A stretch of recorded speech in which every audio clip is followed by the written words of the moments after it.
to move out of his royal mansion over the ongoing controversy about his links to sex trafficker Jeffrey Epstein. Listen closely, because what's unfolding behind the gates of Windsor isn't just a house dispute.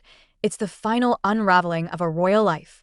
Tonight, we're stepping inside the quietest, coldest power play the modern monarchy has pulled in decades. Prince Andrew, the man who once stood shoulder to shoulder with future kings, now faces the slow, silent end of his public existence.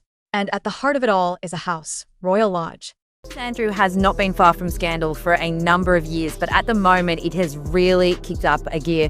That's a variety of factors that have all sort of combined to make this a really dramatic escalation. But this isn't about bricks, beams, or a front door key. This is about power, reputation, and a crown that has decided it can't carry certain shadows into the future. If you think this is just a routine eviction, you're not paying attention. This is a royal eraser, and when the dust settles, it may define how history remembers King Charles and whether Prince Andrew ever steps back into the light again. Here's the picture. Royal Lodge, Windsor. 30 rooms, sweeping lawns, old trees that have watched centuries of state secrets pass beneath their branches. For more than 20 years, this has been Andrew. So Andrew has his eye on two properties. Morning to you, Sean. That appears to be the case. The sticking point up until now here has been this ironclad lease agreement here at Royal Lodge, which Prince Andrew has. That goes through until 2078. But according to media reports, he is now ready to reach a compromise and downsize considerably.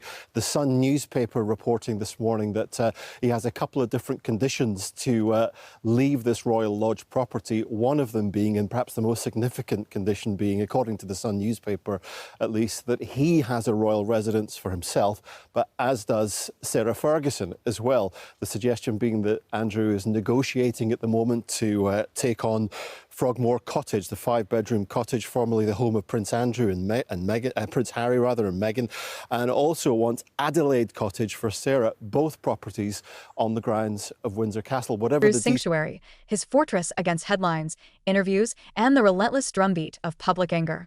But the walls are closing in. The same gates that once protected him are becoming the bars of a gilded cage. Why now? Why this drumbeat of pressure after years of palace silence and strategic shielding? Because something has shifted outside and inside. Public patience is threadbare. The monarchy's image is fragile. And the king's strategy is crystal clear: modernize or be consumed by yesterday's scandals. Let's rewind the tape to the move that locked Andrew into this house, literally. In 2003, he put down roughly £1 million up front for a 75-year lease. The yearly rent? A peppercorn. Yes, one peppercorn.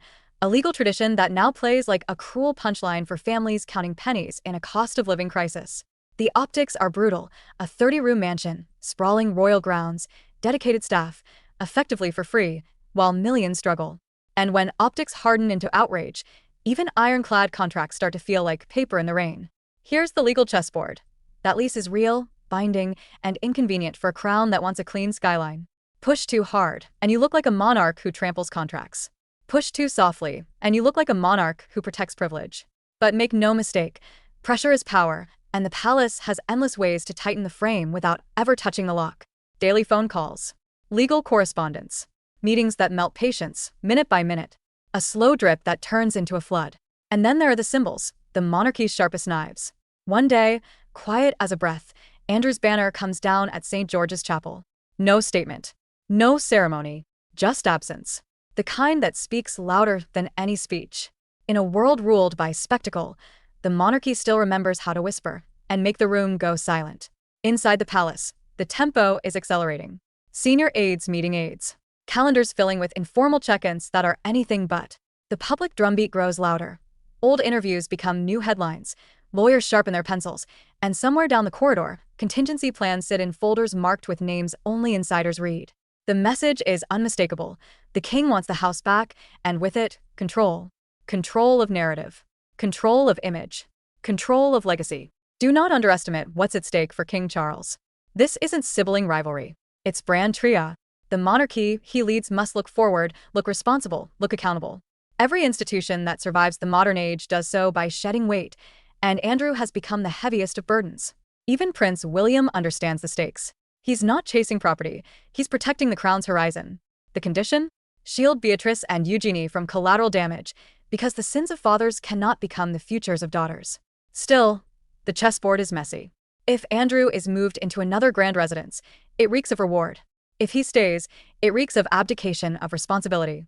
And so the palace chooses a third path: time, pressure, symbolism, separation. Erase the banner. Tighten the meetings. Let the house itself become untenable, financially, politically, spiritually. Make the door look smaller every day until leaving it feels like the only choice left. And we need to talk about money, because pride seldom moves alone. Andrew poured millions into Royal Lodge, roofing, grounds, modernization, the kind of stewardship that would feel admirable if not for the cloud overhead. There's a clause that matters: leave before 2026, and the crown may owe a six-figure sum. Wait longer, and that number shrinks. It's a clock with loud hands, and every tick is another headline, another editorial, another reason for the palace to find a solution that doesn't smell like taxpayer charity. The crown cannot be seen to cut a check. The public won't tolerate it. Which leaves one path that fits the new royal playbook: a private solution, a quiet settlement, a signature behind closed doors, funded not by the nation, but by the family. Not kindness. Strategy. Because every extra month this drags on erodes something money can't easily buy back: public trust. And then there's Sarah Ferguson, Fergie, caught in the undertow. She divorced Andrew nearly 3 decades ago, but Royal Lodge remained the center of gravity. Home. Refuge. After health battles and reinventions, it became the place where life felt steady again. Moving Andrew means moving her. Leaving her complicates the message. Either way, the palace must thread a needle between compassion and accountability, because evicting a woman recovering from cancer reads very differently than evicting a disgraced prince. So options multiply: a smaller cottage, a private flat, a phased transition. Nothing announced. Everything calculated. That's the rhythm of this story. Leaks without statements, plans that spin up and vanish, reporters rushing to Windsor for announcements that never land. It's not indecision, it's calibration. The palace is testing the blast radius before they push the button. One day, the legal footing isn't ready. Another day, the mood of the country isn't right. Another, the family needs alignment. But inside that hesitation is certainty. This ends with Andrew gone from Royal Lodge. The only questions left are when, how, and at what cost. Meanwhile, Royal Lodge itself is becoming a character in this drama, a barometer of what the monarchy values in 2025. Is the house a symbol of service and tradition, or a monument to privilege that today's crown cannot defend? Every aerial shot, every headline about 30 rooms and peppercorn rent, every comparison to a nation straining under bills. Those aren't details. They're accelerants. And once the public imagination catches fire, the palace must either quench it or be consumed by it. If you listen closely, you can hear the structure of the endgame. Step 1. Isolate the symbol. Remove banners, reduce appearances, shorten the orbit around Windsor. Step 2. Escalate the pressure. Legal pathways, financial realities, whispered timelines. Step 3. Protect the innocent. Keep Beatrice and Eugenie clear. Show compassion for Fergie. Step 4.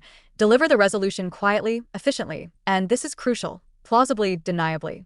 A mutual decision. A natural conclusion. A private family matter. The language of endings that don't leave fingerprints. But here's the twist: there is no perfect ending. Any move risks backlash. Leave Andrew in place, and the monarchy looks out of step with the times. Move him harshly, and the monarchy looks cruel. Reward him, and the monarchy looks shameless. That's why the most powerful tool they have is time. Time to let the public acclimate to the idea that Royal Lodge as Andrew's home is already in the past. By the time the statement arrives, 1 paragraph, 2 sentences, 3 carefully chosen words, the real decision will have been made months earlier. And when that statement comes, watch the framing. It won't be about scandal. It won't be about shame. It will be about stewardship, of estates, of resources, of the monarchy's future. The crown will position this not as punishment, but as policy. The streamlining of a royal estate, the modernization of a royal role, the rebalancing of a royal budget. It is the only story that protects the institution from the fallout of one man's past. There's one more scene we have to consider: life after the lodge. Where does Andrew go? Not Balmoral, not Sandringham. Too grand, too loud, too symbolic. Windsor or London would keep him close to his daughters, but proximity is expensive, and the optics are unforgiving. A grace and favor apartment would spark fury. A private rental invites mockery.